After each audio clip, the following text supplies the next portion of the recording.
On problems 14 and 15, we have to see if mean value theorem applies to a given function on a given interval. Now, mean value theorem really just has two prerequisites in order to be used. They're pretty related to each other. The function has to be continuous on the interval including the endpoints, and the function has to be differentiable on the interval not including the endpoints. Now 1 over x does have one little issue on its domain, and that's when x is 0, because you can't divide by 0. However, 0 is not on the given interval, so neither of these things are going to be an issue here. Which means, yeah, we can apply mean value theorem to the given function on the given interval. They also, because we can apply the theorem, they also want us to figure out where or what value of c makes mean value theorem work. Well, what that means is we've got to figure out what the slope of the secant line would be. Oops, I have a tough time here.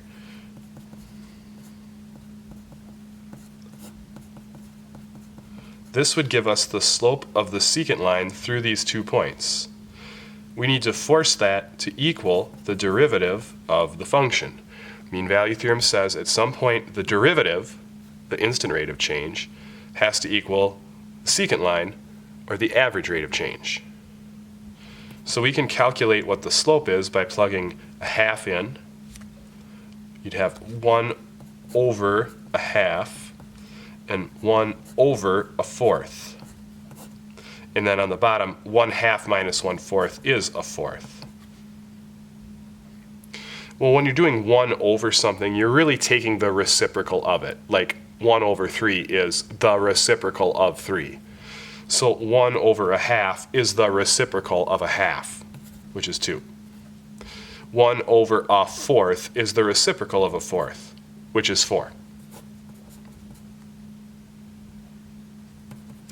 And then dividing by a fourth is like multiplying by 4.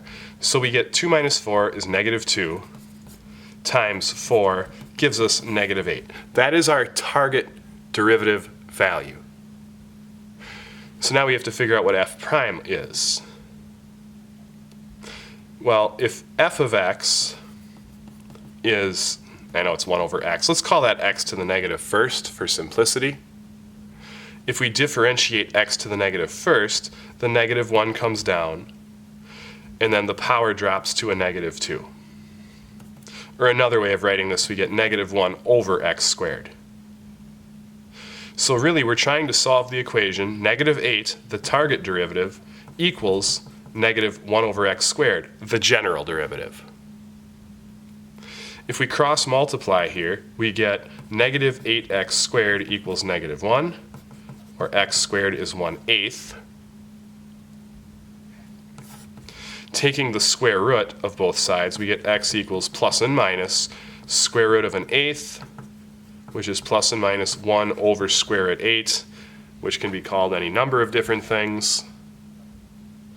I'm really not concerned about the minus part of it here, because negative anything is not going to be on this original interval.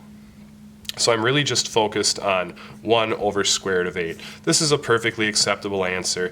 It could be called 1 over 2 square roots of 2 if you simplify the denominator. And frankly, that could be called, I don't know, if you rationalize it, you'd get square root of 2 over 4. Any of these 3 things are really what I'd be looking for. Any of these 3 things are what I'd be looking for an answer on this problem.